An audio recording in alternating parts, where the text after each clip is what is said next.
be clear, this segment's probably going to be titled Jose Vega versus David Hogg, but no, they're not fighting, but it's a more of a difference of stratagem and tactics. So let's talk about leadership. Let's talk about facing off against a party. David Hogg, similar to AOC and Bernie Sanders Fight the Oligarchy tour, he's the vice chair of the DNC. The main chair of the DNC wants good billionaires, which is insane. Then, of course, you have Cenk Uygur's Rebellion Pact and this whole idea of trying to replace the Democrats with better Democrats. It's just, I press X to doubt. I do. But we have to look at leadership. We have to look at real change. So I want to give a huge shout out to Case Study QB. Follow him on Twitter. Do all that good jazz because Case Study is the guy. He is the guy. David, I want to say this. First of all, I want to thank you for coming on. And I'm saying this because we reached out to your team. Y'all got right back to us. And too many times, Reese knows this too, some of these Democratic leaders don't come to Black media. They don't come to us. And we are the base. We are the base. And really? I've reached out to a lot. I'm not going to say their names. I feel like I'm on the verge of it. You are here. You're a young man. And you came and your team responded immediately. And you made it a point to come here and to dialogue. So part of it is that some of these Democrats have this media elitism. They only go on CNN and MSNBC. And Reese and I go on those shows. That's great. But here we are 5 days a week talking to the base. And it's hard to get them to come on. And I really value that. Because it's all about views. Here's the thing. If you have a low subscriber count, people don't show up. I know.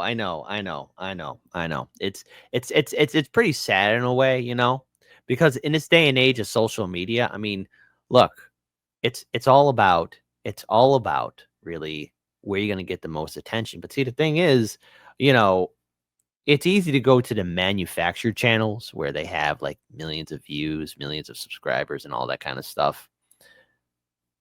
But this is the thing. Independent media is where it's at. But the reason why a lot of these front card people don't go on like independent media is because they will get challenged critically.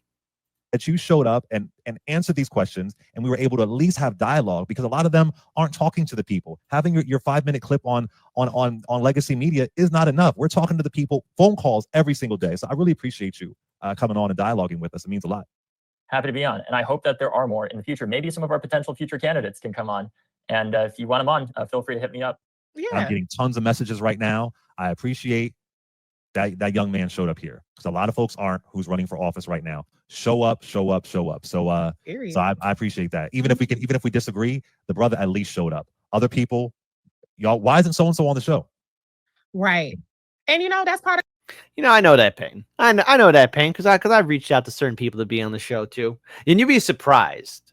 Okay. You'd be very, very, very, very surprised how you know, interesting. And now I'd like to see a little bit more of that conversation. But the thing is,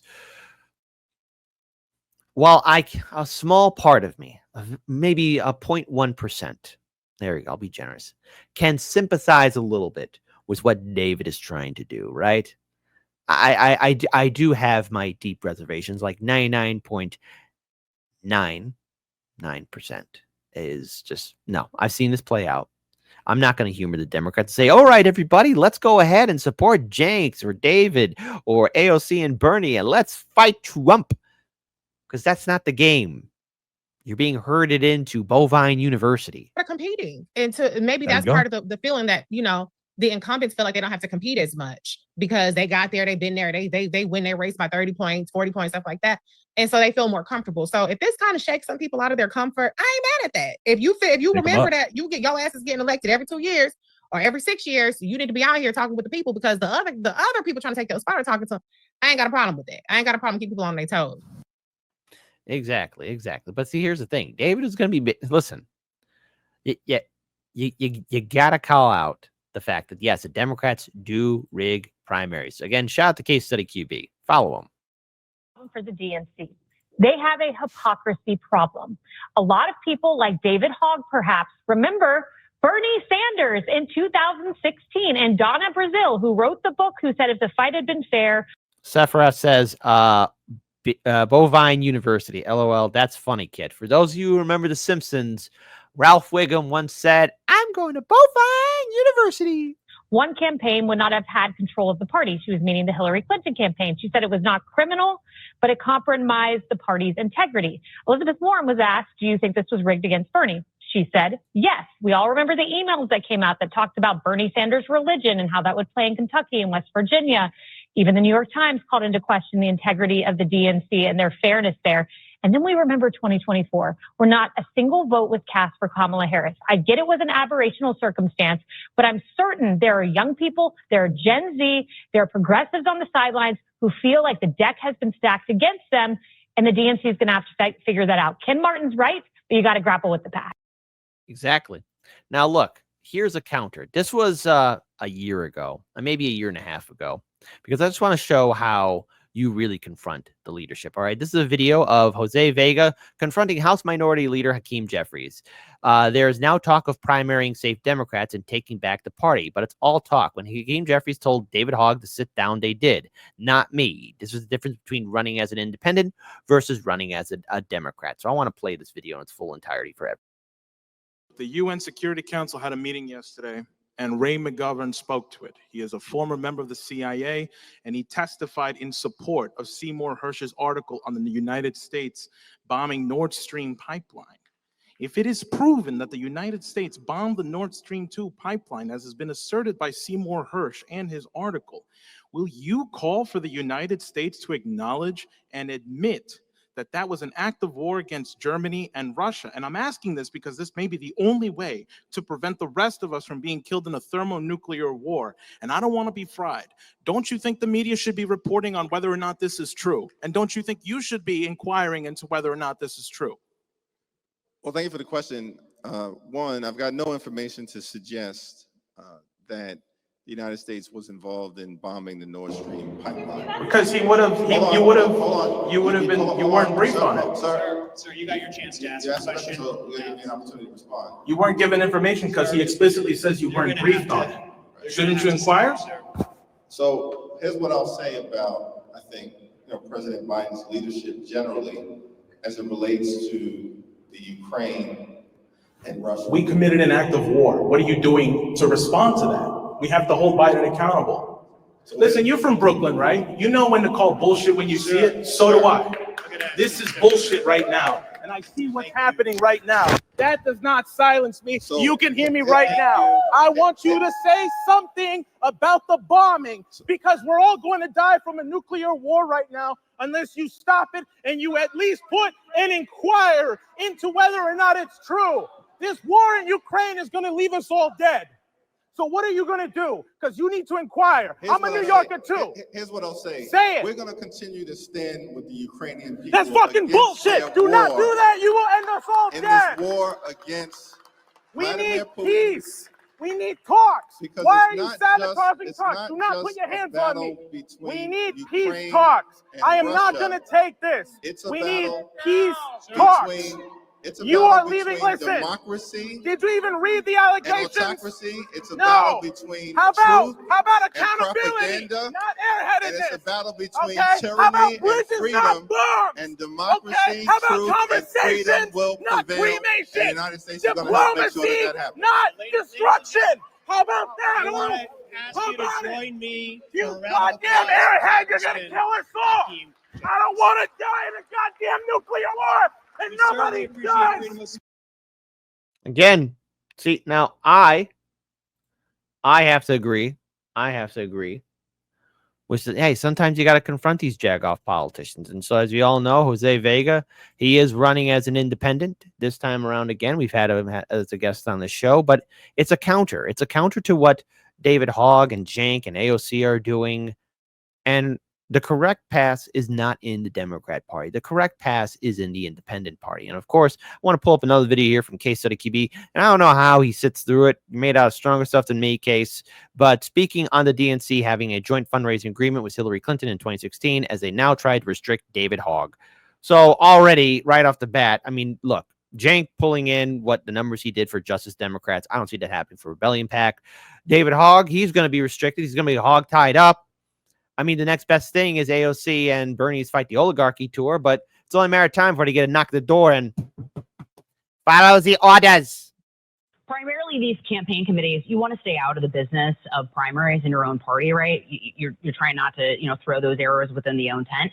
Although the DNC has come under fire in the past. I mean, remember in 2016, Hillary Clinton had that joint fundraising agreement with the DNC and Bernie Sanders and his team. About that. Yeah, they accused them of playing primary politics and railroading him. And then also the DNC's made changes to their superdelegate process as well, of progressives in the party feeling like they were getting railroaded and that it favored more establishment candidates like Hillary Clinton or Joe Biden. So you can kind of see why they're upset with Hogg and really not wanting to reignite some of that internal conflict. I'm not a huge fan of the DNC, but I understand exactly why they're doing it. This is a party that needs to go towards the center again, like Bill Clinton did in 1994. Instead, they are going so far to the left, it's like Thelma and Louise, like off the cliff at the end. David. No, listen to me, people. I mean, I remember when Fox News used to call Bill Clinton a communist. I remember when Fox News used to call Obama a communist. I mean, look, no matter what the Democrats do, they're always going to be called communists, man. It's the same thing. It's the same thing when it comes down to Chicago politics. Everyone calls Chicago a communist, Marxist, socialist, Leninist. It's not. Please find different words. The correct word is a corporate neoliberal city. Okay, there. That's the correct word. That's the correct identity. There's nothing communist about this place. There's nothing socialist about Chicago. There's nothing Marxist or Leninist or Stalinist, okay? But you know what? It's like, no, guys, please, let me explain. Let me explain. Oh, why won't you let me explain? David Hogg still supports, will not budge on this, abolishing ICE, defunding the police, says no American has a right to own a gun, supports universal health care, free college. He's a survivor of a school shooting, so he's very sensitive. I get that, but then says he will only own a Portuguese water dog instead of having kids because it's cheaper and they won't talk back to you. This is not somebody that you want to be the face. And he's on TV a lot. So there's no chance that he will muster up some form of political maturity and say, okay, I'll go with the team. No. So what will he then do? I suspect that he's going to take his show on the road and maybe go to some of these AOC rallies, no? Or just get a job at MSNBC or be the first male host of the View. That's what I can see happening. It is funny how radicals love to make millions of dollars. Well, and they love to fly private. And there's nothing wrong with it. And also, all these climate zealots, they love to buy beachfront properties, which would sort of defy, it would be a little bit confusing. But I think one thing we forget, if you look at a midterm election, it's more about, it's a referendum on the party in charge. And so the Democrats don't necessarily need to find their voice. They don't have to find their message. They just have to fire up their people more than Republicans are able to do to theirs. And so, as we have these conversations about what direction the Democrat Party is going in and what they believe, and obviously they're off the reservation. We see it in polling. We saw in this past election cycle. But it's about turnout in the midterms. And we're not going to have President Trump on the ballot. He'll be in office, but he won't be on the ballot. And so what's our driver as Republicans to get voters to turn out? And so I would just caveat as we talk about the disaster in the Democrat Party, which it is, especially with this Hogg and DNC conversation, we also have to figure out how to motivate our base, Republicans. Well, and nobody knows how to play a bad player than Donald Trump, a bad political player. And he's signing, in fact, he may be doing it right now. He's signing an executive order that would limit the capacity of Act Blue and other groups. That's the group that was paying some of David Hogg's activities. That's right. So he knows how to take advantage. Are Republicans doing enough to take advantage of the disarray quickly? First of all, the reason why Republicans are able to take advantage of the disarray is because the Democrats are letting them do that. I know, real big controversial statement to say there, but that is a fact. The reason why the Democrats are getting bent over the table and they're getting pile driver worse than Johnny Somali is by Hank. I know I had to throw that in there. Or either that. The reason why the Democrats are in such squalor conditions, worse than Vitaly's Philippine prison cell that he shares with so many other people, is because the Democrats want it to happen. Okay? The Democrats want it. They love it. They like it because you know what? It causes them to do the classic Coca-Cola classic fear money drive. It allows them to send out emails like, we're up against the ropes. Help us stop Trump. fascism is rising, and the only way we could do it is if you give us $5, $10, $20, $50, $100. Can you donate to us? And people who lack the ability to think critically, or either that, still believe that the Democrats have their best interest, will open up their wallets, say, here, take my money, as the Democrats say, money, please. All right, and it's in both parties, the disarray. But the Democrats let this happen. Now, I think the only group that's only going to be successful enough to get people to be suckered into the Democrats, again, will be AOC's and Bernie's Fight the Oligarchy tour, because I have so much doubt in Rebellion Pact, and I definitely have a lot of doubt in David Hogg, because he is the vice chair. You know, when Tulsi Gabbard, when she was, you know, part of the DCCC, and she called out, rightfully so, how the Democrats were screwing over Bernie Sanders. You know, she didn't spend that much time left in the DCCC as second in command. She was, boom, kicked right on out. Okay, and became a pariah. Simple as that, all right? And the rest is history, of course. David, if you think your little rebellion is going to have a happy ending, to quote Ramsey Bolton, if you think the story has a happy ending, you're not paying attention. People need to be more like Jose Vega. We need more people, independents running. We need the independent movement to get serious here. And this is a direct challenge to independents out there in this country that want to run as an independent. This is a direct challenge to the Greens and to the Libertarians. If you want to be taken seriously, you have to start fighting. That means you have to get mean. That means you have to get ready to be smeared and slandered. You have to get ready to be bullied by corporate media and local media. You have to be ready for all the legal fights in which you are going to be prevented to be on the ballot and be on the debate stage. Because when you play ball with the Democrats, you're going to constantly get twisted around. There is no saving that sinking ship. It's either fight or don't fight. And I'm going to stand with Jose Vega and say, yeah, you fight.